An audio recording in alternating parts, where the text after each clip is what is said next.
My name's Ethan and I'm 30 now. But some memories don't fade, they ferment. Get sharper with time. I don't talk about my childhood much. Not because I've forgotten, but because saying it out loud makes it feel real again. Like I'm 12 and standing in the middle of that gas station parking lot all over again. Clutching a candy bar I didn't have money to pay for. Watching my parents' tail lights vanish into the night. It happened in August, right before school started. We'd gone on one of those awkward family bonding trips my mom always insisted we needed. Except bonding in our house meant everyone pretending my dad's rants were wisdom. And my older brother Caleb's every mediocre thought was a gift to mankind. I was the quiet one, too sensitive, too soft-spoken, always in the way. On that particular day, I'd spilled a Sprite in the back seat. Caleb, who was 16 then and already a master at deflecting blame, smirked and said, "I did it on purpose." Dad pulled over at the next gas station off the highway, eyes blazing. "You're not a baby anymore," he barked. "You want to act grown? You can figure your own way home." At first, I laughed. I thought it was one of his twisted jokes. But then the back of the SUV slammed shut and they just drove. I ran after them for a second, calling their names, but my voice cracked and disappeared under the roar of engines and tires.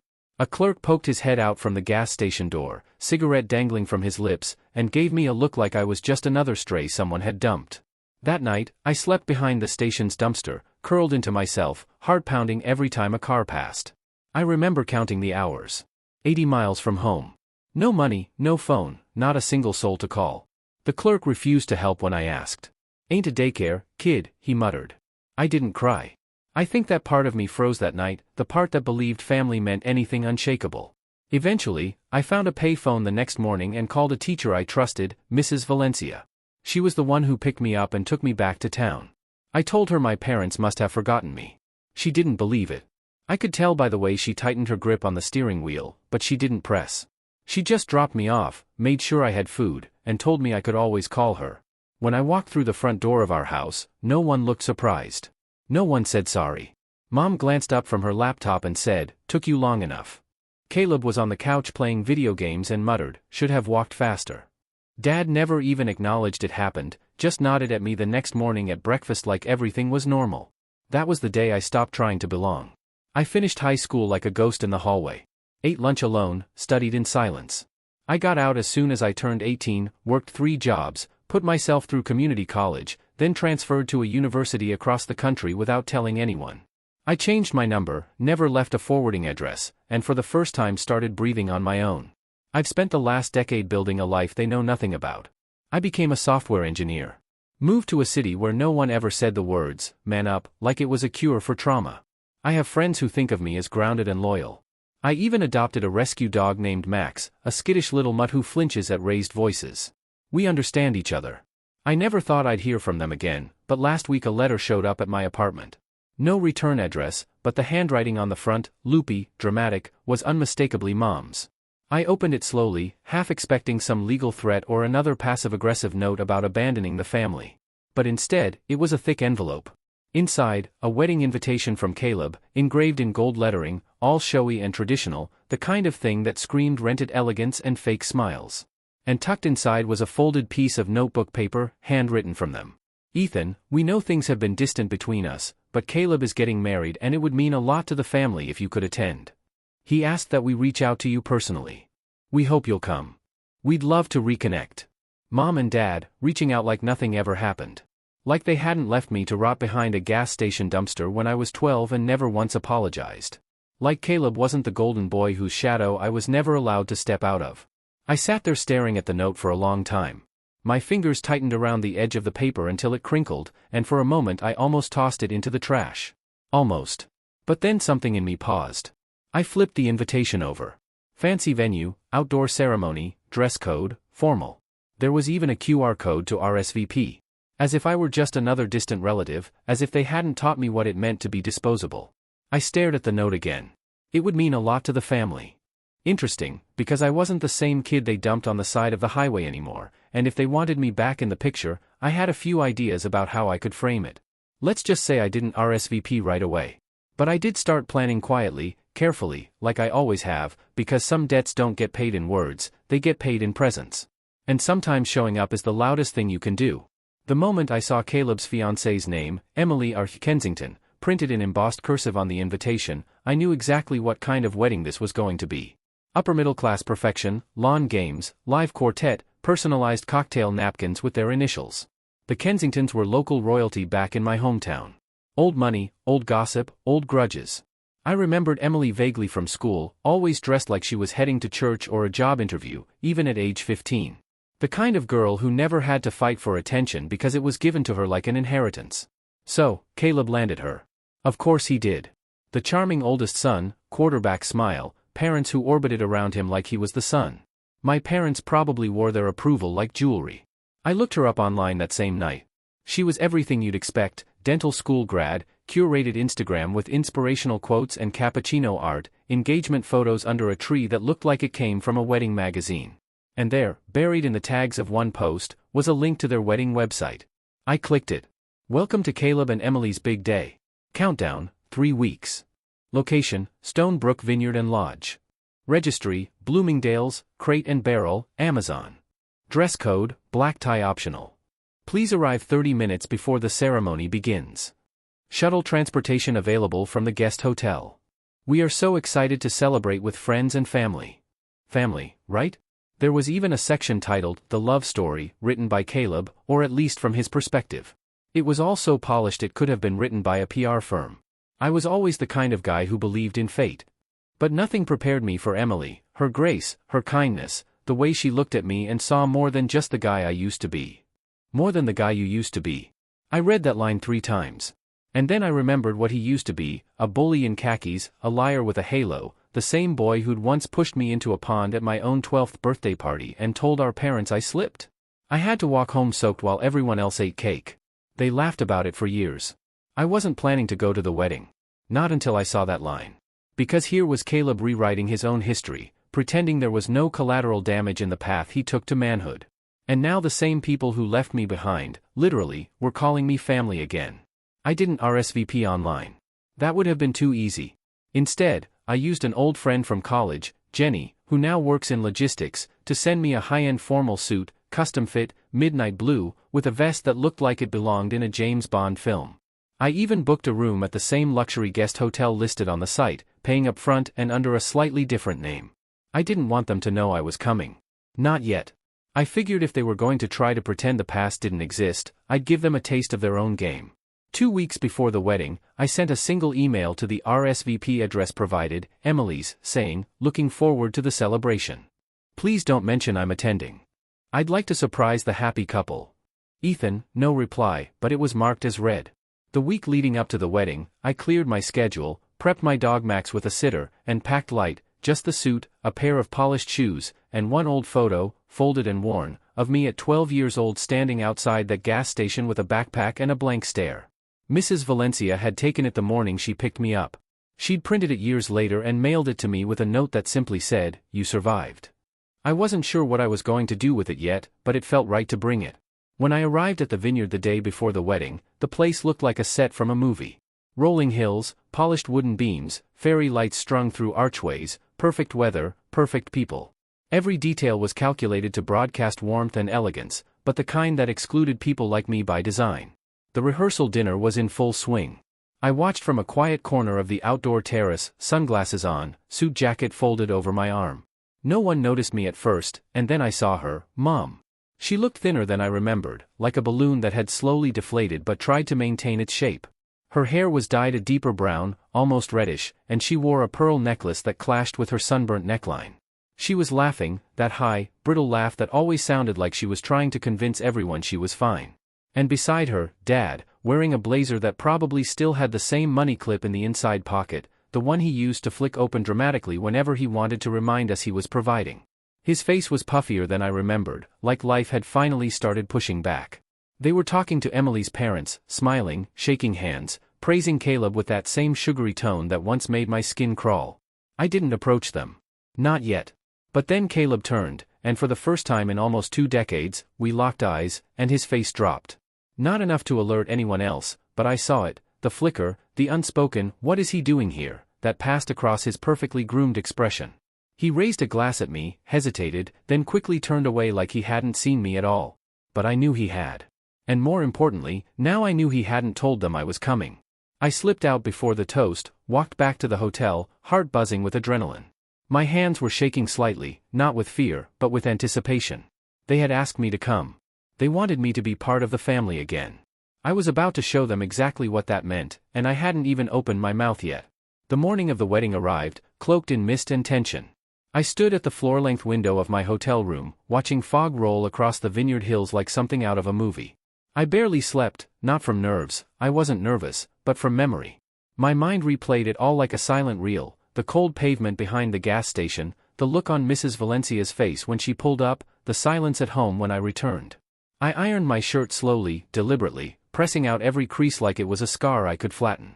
Then I reached for the old photo, folded, faded, 12-year-old me staring into the distance, eyes wide with something between fear and disbelief.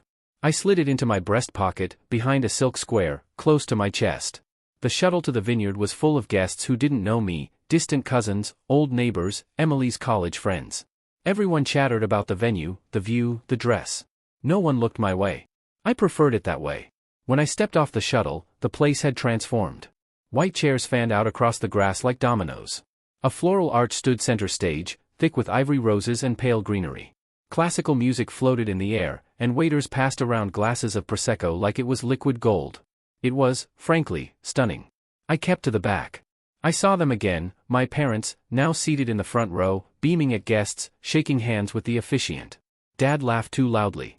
Mom clutched a bouquet of white lilies that didn't suit her at all. Caleb stood off to the side in a tailored tuxedo, talking to someone I assumed was his best man. And Emily, well, she hadn't appeared yet. That's when it happened. An older woman, elegant, silver hair, a navy blue dress, approached me. She stared at me for a beat, then smiled politely. "You must be Ethan." I blinked. "I am. I'm Evelyn Kensington, Emily's mother." "Of course." I straightened slightly and extended my hand. She took it with grace, but also something else, curiosity. "Caleb told us you might be here." I just wanted to say, "Thank you for coming." My guard went up instantly. "He told you I might come?" She nodded, her smile tightening. "He said there had been some distance, but he hoped this would be a step toward healing." I could have laughed, but I didn't. Instead, I said, "He's an optimist." She smiled again, more awkwardly this time. "Well, regardless, welcome, and if you need anything, please don't hesitate to ask." I watched her walk away, her heels digging slightly into the grass. So, Caleb had told Emily's side of the family, but not mine. Interesting. The ceremony started like any other, gentle music, guests shifting in their seats, the officiant clearing his throat, and then Emily appeared, glowing, perfect, exactly the image you'd expect. The collective breath of the crowd drew in and held. She walked down the aisle to soft applause. Caleb waited under the arch like a prince accepting his crown, and I watched it all from the back row, silent. The ceremony was short, predictable vows, nervous laughter, I do-s exchanged like currency. Then came the announcement, the kiss, and the clapping. And just like that, they were married. The reception was where it all started to unravel. It was held in a massive glass-walled hall overlooking the vineyard. Chandeliers hung like frozen waterfalls. Every table had a centerpiece of orchids and floating candles. Guests were directed to their seats via printed calligraphy cards. Mine didn't exist. I wandered casually to the table where my parents sat, empty chair beside them, name card reserved for family. I hovered. Mom's eyes landed on me. "Oh, you made it," she said, sipping wine, not even standing. "Apparently," I said. Dad didn't speak. He looked at me, his expression unreadable, then leaned back slightly, like I was a question he didn't want to answer. "I didn't see a seat card for me," I said calmly. Mom shrugged. "Must have been a mistake. Maybe you're at one of the other tables. We didn't handle the seating arrangements." "Sure you didn't." I glanced around. Tables were nearly full. Laughter rose from all directions. And then I spotted Caleb across the room, deep in conversation with Emily and two older gentlemen in tuxedos. He saw me. He didn't smile. Instead, he walked directly toward me. "Hey," he said, dropping his voice low, "glad you could make it." "No thanks to you," I replied. He exhaled. "Listen, I didn't think you'd actually come, but you invited me." "I asked Mom and Dad to invite you." "That's different." My jaw clenched. "I figured you'd see the invite, toss it, and move on like you always do," he said. I looked at him, really looked at him, tan, styled, confident, a man who'd never truly paid for anything in blood or silence. "I came because I wanted to see if you remembered," I said quietly. "Remember what?" I didn't answer. I reached into my jacket and pulled out the photo. I held it up, letting it speak. His expression shifted, subtle but real. Eyes darted to the photo, then to my face, then back. He swallowed. That was years ago. Yes, I said, and you never said a word. Never told them to turn back. Never checked if I made it home alive. He looked around, like someone might overhear. Ethan, it was one bad night. You were dramatic even then. I thought you were over it. Over it. Something inside me stilled. I'm not here to ruin your wedding, I said, you can relax. He gave a short, hollow laugh. Good, but I'm staying until the speeches. He looked at me again, as if he wasn't sure whether I was bluffing. I wasn't, because the best revenge isn't loud, it's surgical, and I had a toast prepared, one they'd never forget. The ballroom lights dimmed as waiters cleared the last of the dinner plates. Guests buzzed in a champagne haze, some leaning back with full stomachs, others dancing in polite little circles to a four-piece jazz band tucked in the corner. Caleb and Emily sat at a long head table, their names in gold script behind them. Everything sparkled, the wine glasses, the forks, even the people. A man in a powder blue suit clinked his glass. The room quieted. It's time for a few words from the people who know the bride and groom best. There was polite applause, and Emily's father stood to speak first. His voice was smooth, rehearsed, a blend of wealth and warmth. He talked about Emily's childhood, her dreams, the first time she mentioned Caleb. He even cracked a joke about Caleb being so charming, we didn't even realize he was trying to marry up. Everyone laughed. Next came the best man, Caleb's college roommate, who kept things light and funny, something about frat parties, Caleb's inability to cook, and how lucky he was to have found Emily. It was the kind of speech you expect, a little heart, a little humor, no sharp edges. Then the MC took the mic again and glanced down at a list. And finally, we have a special toast from Ethan. The room went quiet. All eyes shifted. My parents froze mid-sip. Caleb's jaw tightened. Emily blinked in confusion, and I stood up. I walked slowly to the mic, ignoring the awkward shifting around me. A few guests whispered. Some looked puzzled. Others simply stared, unsure of who I was or why I was speaking. I tapped the mic once. It rang through the room. Good evening, I said, voice steady, I'm Ethan, Caleb's younger brother. A few heads turned sharply now. The words landed like a ripple in still water. I could almost hear the murmurs begin to circulate. He has a brother? I wasn't sure I was going to come tonight, I continued. In fact, I spent the last few weeks thinking about whether I should. You see, I haven't spoken to my family in 18 years. Silence. Not the good kind, the kind that sucks the air out of the room. I got a wedding invitation out of nowhere. No call, no email, just a card and a note that said, it would mean a lot to the family if you came. I let the word sit, then I pulled the photo from my pocket. This is me at 12 years old, I held it up between two fingers. Guests craned their necks to see. This was taken the morning after my parents left me at a gas station 80 miles from home. I had spilled a soda in the car, and instead of scolding me, they left, told me to man up and figure it out. The crowd shifted, uneasy glances, the sound of a wine glass being gently set down. They didn't come back. They didn't call. I slept behind a dumpster. The only reason I made it home was because a teacher picked me up the next day. I never got an apology, not from my parents, not from Caleb. And until this wedding invitation arrived, I thought they were all perfectly happy pretending I didn't exist. I looked at my parents. Dad's face was pale. Mom's mouth hung slightly open, as if she was trying to summon a response but couldn't find one fast enough. Now, I'm not here to ruin anyone's evening, I said. Emily, you seem lovely. Your family has been kind and welcoming. And Caleb, well, you've always known how to put on a good face. That line hit hard. His expression cracked for just a moment. But I think weddings are about honesty, about truth. And it wouldn't be honest if I stood here tonight pretending that we were ever close or that I grew up in a house where family meant protection, not survival. The room was stone silent now. People barely breathed. I was invited to this wedding to play a part in a picture-perfect day, a prop, really, a brother-shaped placeholder. I looked back at Caleb. So, consider this my gift to you. I placed the photo on the head table, right in front of him, a reminder of what family looks like when you turn your back on it. Then I turned slowly and walked away from the mic. No applause, just stunned silence and a few audible gasps. And as I walked past my parents' table, I heard my mother hiss my name, barely a whisper. My father started to rise, but I didn't stop. I didn't look back. I exited through the side of the hall and walked out into the cool night, the music now distant behind me. I wasn't angry. I wasn't shaking. I was free. But freedom is a strange thing. It doesn't always come with peace right away. Sometimes it just leaves a silence behind, the kind that makes you wonder what happens next. I had made my move, but the fallout was still coming. The drive back to the hotel was quiet, no jazz band, no clinking glasses, no performative laughter echoing off marble walls, just the hum of tires against the gravel and the low hum of my thoughts catching up with me. I didn't go back to my room right away. Instead, I took a walk down one of the vineyard trails behind the hotel, winding between rows of dark grapevines under a moonlit sky. The tension in my chest had unraveled, thread by thread, with every step I took away from that wedding hall. I could still hear my mom's sharp gasp, see Caleb's carefully composed face fracture in real time, and feel the confused stares of strangers trying to connect what had been deliberately erased from the family photo. For most of my life, I believed I was the ghost in my own family. But tonight, I had reminded them I was flesh and blood and memory. And memory is a dangerous thing, especially when the people around you rely on forgetting. Back at the hotel, I found a voicemail waiting from a number I didn't recognize. "Ethan, it's Emily." Her voice was low, calm, but brittle. I don't know what I expected, but I didn't expect that. I wish someone had told me. "I just wanted to know I'm not mad you said what you did. You deserve to, and I'm sorry." She hung up without giving me a number to call back. That was the first apology I'd received in 18 years. And it wasn't even from my family.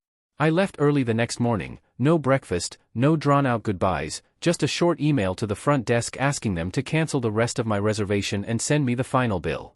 I didn't feel like waiting around to see the aftermath. I knew my parents, I knew Caleb, they'd either pretend it never happened or scramble to spin it into a misunderstanding. Maybe both. But I also knew the photo was still sitting on the head table when I left. I kept the suit, tossed the tie, went home. And once I was home, really home, in my small apartment where Max greeted me with excited barks and a wagging tail, something strange happened. People started reaching out. First, it was my cousin Hannah. She messaged me on LinkedIn, said she'd heard about the speech from someone at the wedding and wanted to apologize for never asking where I went after I disappeared. Said she always thought it was weird how no one ever mentioned me again, but assumed it wasn't her place to ask. We talked for a while. She asked if she could visit. I didn't say yes, but I didn't say no. Then came a message from Mrs. Valencia. She still remembered, still had the photo she'd taken. "I always wondered what happened to you," she wrote. "I'm so proud of you, Ethan." I hadn't cried in years, but I did that night, not loud, just a quiet, aching kind of release, the kind you feel after holding your breath for too long and finally exhaling. I started sleeping better, waking up earlier. I found a new rhythm. My job felt easier, my code cleaner.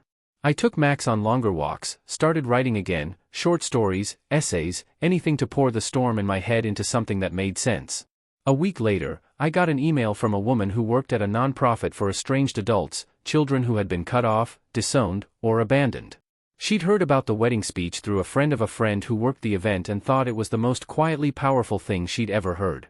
She asked if I'd be willing to speak at one of their private retreats, not as a motivational speaker, just as someone who lived it. I said yes. That one event turned into 2, then 4, then an invitation to sit on a panel at a university symposium about family estrangement and trauma recovery. I didn't wear the suit to those, just a simple shirt, jeans, sometimes a blazer if I wanted to look a little more polished. But I always carried the photo. I'd show it when I spoke, tell the story exactly as it happened, no embellishment, just truth. And every time, someone came up to me afterward and said, "That happened to me, too." I wasn't alone. I never had been. My voice, the same one they used to call too soft, too sensitive, too quiet, had finally found its volume. It wasn't revenge, not yet, but it was power. And with every person I helped, every story I heard, every hand I shook, I felt it grow, not the anger, but the clarity, the certainty. Because while Caleb went back to his new wife and polished reputation, he didn't realize the ripple I'd started or the fact that I wasn't finished. Because soon, someone else from their side would come looking, and they'd want answers. It started with an email from Emily again, but this time it wasn't short or polite or carefully composed. This one was raw. "Ethan, I need to ask you something, and I need you to be honest with me. Did your parents really leave you like that? At 12? I asked Caleb. He didn't deny it. He just said, "It's complicated." But you didn't sound complicated when you told that story. You sounded clear, like someone who's been carrying something heavy for a long time. If it's true, I need to know more. Please. I stared at the message for a long time. Emily had every reason to shut the door and move on. She could have ignored me, spun it in her head as family drama, written me off as bitter or unstable, but she didn't. She asked for truth, and I wasn't going to waste that. So, I replied, I told her everything, no dramatics, no exaggeration, just the sequence of facts. I told her about the gas station, the silence when I returned, how I put myself through school, the way my name was never mentioned again, how they'd rewritten the family photo like I was a smudge they could crop out. I didn't blame her. I didn't ask her to pick sides. I just gave her the truth and let it sit. She replied the next day, I believe you, and I need time to process this. They never told me. Caleb said he was an only child until we got engaged. They erased you. And now I'm wondering what else they've rewritten. Would you ever be willing to meet for coffee? Just the two of us. It was like watching a crack form in a window that had always been spotless. I knew better than to push. I said yes, but I let her set the time and place. We met a week later in a quiet cafe 2 towns away from her and Caleb's home. She wore no makeup, no pearls, none of the bridal polish, just a hoodie and jeans, hair pulled back, eyes swollen like she hadn't slept. When she sat down, she didn't even say hello. She just asked, what else did they do? So, I told her, not everything, not the little humiliations, the 1,000 small cuts that never bled enough for anyone else to notice, but the big ones, like when my mom forgot my birthday 2 years in a row and then blamed me for not reminding her, or when Dad refused to co-sign a small student loan, saying, you'll just waste it, while handing Caleb $5,000 for a trip to Cancun. Emily's hands stayed wrapped around her mug the entire time. She asked questions, took mental notes. She didn't try to defend them, just listened. And finally, she said, they called you a ghost at the wedding. That's how Caleb explained you, said you vanished when you were a teen, said you always had a flair for the dramatic. I blinked. They used the word ghost. She nodded. I couldn't help but laugh, not because it was funny, but because it was so absurdly perfect. They didn't lose a son, I said, they buried one. Emily went quiet, then leaned in, her voice low, you know what scares me most? I waited. She whispered, what if they do that to our kids someday? And there it was, the shift. The doubt had taken root, and Caleb didn't know. Emily stood before she could say anything more, said she needed time, said she was grateful, said she wasn't ready to talk to him just yet, but she'd be in touch. That was 3 days before I got a letter in the mail, no return address again, just like before, but this time, the handwriting wasn't my mom's, it was my father's, scrawled in rigid, uneven letters. Ethan, I don't know what you think you're doing. This isn't helping anyone. You're bringing shame on the family. Let it go. If you keep stirring things up, there will be consequences. We gave you a second chance to be included. Don't make us regret it. Dad, there it was, no apology, no regret, just threat disguised as dignity. I sat with the note for a moment, then placed it next to the photo of 12-year-old me, 2 artifacts of the same legacy. And I smiled, because now I had what I needed, proof, words written by his own hand, revealing exactly who he was and still is. I scanned the letter, saved it to a secure folder, and backed it up to 2 cloud drives. Then I picked up my phone. I called a journalist, someone I'd met at one of the trauma panels who'd told me once, if you ever decide to share your story, I'll help you do it right. She answered on the first ring. I'm ready, I said, but I don't want to just talk. I want to show them. She paused, then said, how far are you willing to go? I looked down at the note, at the photo, at the name on the return invite that tried to erase me. All the way, I said. The article was published under the title, Left Behind, One Man's Quiet Escape from a Family That Tried to Erase Him. It went live on a Tuesday morning. By noon, it had already been shared thousands of times. The journalist I worked with, Claire Russo, had done her research. She verified every detail, interviewed Mrs. Valencia, confirmed the gas station incident, even tracked down my old landlord, who vouched that I'd put myself through school without family support. The story included the photo of me at 12, standing near the dumpster with a torn backpack and cracked sneakers. It included quotes from my speech at the wedding. It included the letter from my father, blurred only slightly to preserve privacy, and Emily's permission to mention that she had reached out to me afterward. Claire was careful, precise, not a tabloid piece, not a scandal-bait hit job, just truth told clean and unfiltered. And that's why it exploded, because it wasn't loud, it was honest. Comments poured in, people saying it reminded them of their own estrangement, their own moments of being dismissed or replaced or silenced. Others praised the restraint I'd shown at the wedding, a few guessed which vineyard it had been, though I never confirmed it. But what mattered more were the private messages I received, dozens of them, from people who had been disowned, forgotten, labeled problem children by families who refused to take accountability. But the best one came from a Kensington, Emily's older brother, Mark, who didn't mince words. I always thought Caleb was fake, too polished, too rehearsed. Now I know why. I'm sorry they did that to you. My parents are furious, not at you, but at Caleb. They feel like they were lied to, used. They're meeting with Emily today. Thought you'd want to know. I didn't reply. I didn't need to, because just 2 days later, another email arrived from Emily. Ethan, I read the article. I saw the comments. I showed Caleb. He exploded, said you ambushed him, said you made it all sound worse than it was, but you didn't. You didn't even share everything. And that's what made me realize you're telling the truth. He asked me to choose. I chose. I'm staying at my parents' place for now. The marriage is being annulled. I'm sorry it had to happen like this, but thank you for not letting me step into that lie with blinders on. Emily. I read the message 3 times, then closed my laptop and sat in silence for a long while, because I wasn't celebrating, I wasn't gloating, I was remembering. I was remembering the day I stood in our hallway at 12 years old, holding a gas station candy bar in my hand, thinking they have to come back, they have to. And now, nearly 2 decades later, the family that left me behind had finally tasted what it meant to lose control of the story. It wasn't over, because 3 days after the article dropped, my parents called. I don't know how they got my number, maybe through an old contact or maybe they finally started paying attention to the places I'd spoken at. But when I saw unknown number, I let it go to voicemail, then I listened. It was my mom, her voice trembling, not with sadness, but fury. Ethan, how dare you? We invited you. We tried to be civil, and you humiliated us. You've ruined Caleb's life. Emily's parents are threatening legal action over the gifts, the deposits, the reputation. You think this is justice? It's cruelty, vindictive, petty cruelty. I hope you're happy. I hope you're proud of yourself. Then my dad got on the line. His voice wasn't angry, it was quiet, almost defeated. You always were too soft. I should have known you'd grow into the kind of man who'd twist a moment into a weapon. Congratulations. You've destroyed your family. Don't ever call us again. Then he hung up. I stared at the wall for a while, wondering if the words would sting, if they'd echo like they used to. But they didn't, because I didn't destroy my family, they destroyed the version of me that still needed them. And that was the difference. I stood up, walked to my desk, pulled open the drawer, and took out the photo one last time, the 12-year-old boy who had no idea what he would grow into. I smiled at him, then put the photo away, not because I was burying the past, but because I'd finally finished writing the ending. The fallout didn't arrive all at once, it came in fragments. First, it was whispers, mutual acquaintances from my hometown reaching out, people I hadn't spoken to in over a decade. Some messaged me privately with shock, others with guilt. I had no idea. I thought you moved for college. Your parents always said you were difficult.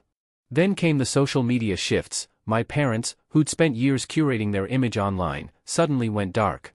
Family photos began disappearing from their pages. The proud parents of Caleb and Emily banner vanished. And the most telling sign, Caleb's entire wedding album was deleted overnight, no explanation, just gone. I found out later through a quiet LinkedIn update that Caleb had taken a leave of absence from his company, personal matters, the blurb read. But I knew better. Emily had followed through with the annulment, moved in temporarily with her brother, and eventually returned to her studies.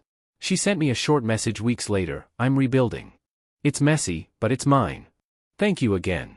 I hope you're doing okay. I was better than okay, actually. The nonprofit invited me to become a regular contributor.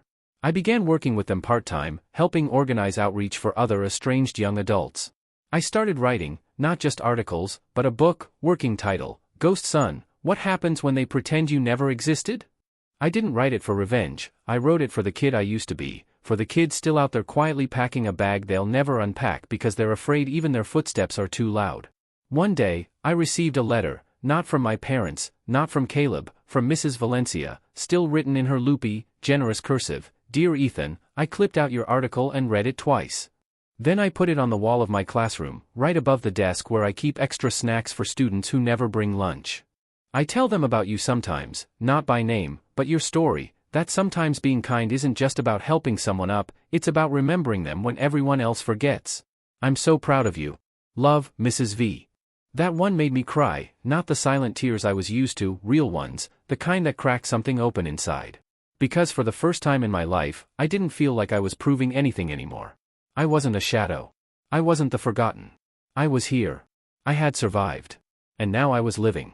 So when people ask me how it felt standing in front of my family and showing them the truth, I just smile, because the truth, the best revenge, isn't watching them crumble. It's watching yourself rise in full daylight while they're still trying to rewrite the dark. and I've never looked back.